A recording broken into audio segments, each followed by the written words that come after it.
കഞ്ചാവ് വിൽപ്പന സംഘത്തിന്റെ ആക്രമണത്തിൽ കടുത്ത നടപടികളുമായി എക്സൈസ് സ്പെഷ്യൽ ഡ്രൈവിന്റെ ഭാഗമായി തുടങ്ങിയ പരിശോധന ശക്തമാക്കും. സംയുക്ത പരിശോധനകളും മിന്നൽ പരിശോധനകളും ഉണ്ടാകും. അതിർത്തികളിലും തീരദേശ മേഖലകളിലും പരിശോധന കടുപ്പിച്ചു.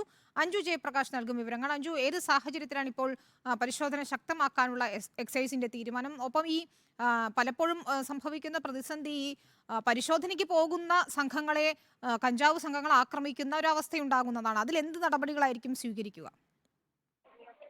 വിനീത, സമാനമായ സംഭവമാണ് കഴിഞ്ഞ ദിവസം ഉണ്ടായിരിക്കുന്നത് എന്നതാണ്. അതായത് കഞ്ചാവ് വിൽപ്പന സംഘം എക്സൈസുകാരെ ആക്രമിച്ച ഒരു സംഭവം കഴിഞ്ഞ ദിവസം തിരുവനന്തപുരം ഇവിടെ ഉണ്ടായി. അതായത് ഈ രഹസ്യ വിവരത്തെ തുടർന്നായിരുന്നു ഈ എക്സൈസ് സംഘം ഈ കഞ്ചാവ് വിൽപ്പന നടത്തുന്ന സ്ഥലത്തേക്ക് ഇവരെ പിടികൂടാൻ എത്തിയത്.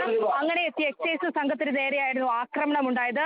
ഉദ്യോഗസ്ഥരിൽ ഒരാളെ ഈ കഞ്ചാവ് വിൽപ്പന പാക്ക് ചെയ്യുന്ന ഒരാൾ അയാൾ ബിയർ കുപ്പി പൊട്ടിച്ച് കുത്തുന്ന സ്ഥിതിയൊക്കെ ഉണ്ടായി. തുടർന്ന് പരിക്കേറ്റിട്ടുള്ള എക്സൈസ് ഉദ്യോഗസ്ഥരെ ഇന്നലെ പൂന്തുറ ആശുപത്രിയിൽ പ്രവേശിപ്പിക്കുന്ന സാഹചര്യമാണ് ഉണ്ടായിരുന്നത്.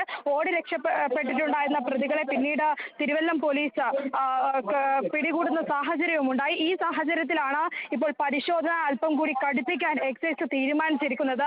പലയിടങ്ങളിലും ചിലപ്പോൾ ഇത്തരത്തിൽ മിന്നൽ പരിശോധനകളും സംയുക്ത പരിശോധനകളും നടത്തുന്നതിനിടയിൽ ഈ കഞ്ചാവ് വിൽപ്പന നടത്തുന്ന ആളുകളിൽ നിന്നൊക്കെ അക്രമങ്ങളും അവരിൽ നിന്നൊക്കെ അത്തരത്തിലുള്ള ആക്രമണങ്ങൾ ഉണ്ടാവാറുണ്ട്. സമാനമായിട്ടുള്ള സ്ഥിതിയാണ് കഴിഞ്ഞ ദിവസം ഉണ്ടായിരിക്കുന്നത്. അതിനാൽ തന്നെ ഇനി പരിശോധന അല്പം കടുപ്പിക്കാൻ തന്നെയാണ് എക്സൈസിന്റെ തീരുമാനം.